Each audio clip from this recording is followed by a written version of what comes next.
গুরুদেব, গুরুবর্গ, কোনো আচার্যবৃন্দ, কোনো শ্রেষ্ঠ মুনি ঋষি, ভগবান, এনাদেরকে দেখার সঙ্গেই আপনি যে কোনো অবস্থায় থাকবেন, এসে পা ছুঁয়ে প্রণাম করতে হবে না। ঠাকুরের কাছে কখন আমরা পা ছুঁয়ে প্রণাম করি?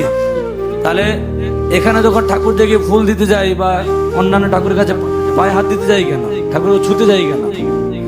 দূর থেকে প্রণাম করো না, যেখান থেকে প্রণাম করুন না কেন আপনার প্রণাম চলে যাবে। কেন আপনার পিতা মাতা যখন মরে যায়, এখানে পিণ্ডদান করেন, ওখানে পাই কিনা? ঠাকুরের বেলা একদম মুখের কাছে দিতে হবে নাকি খাবার? যেমন ঠাকুরকে এখানে মুখ লাগিয়ে খাওয়ালাম, আবার মুখ মুছলাম, কতজন আছে না বললাম ঠাকুরকে খাইয়েছি পাইছি, মুখে একদম চামচ দিয়ে ঠেকিয়ে দিয়ে যায়। কেন?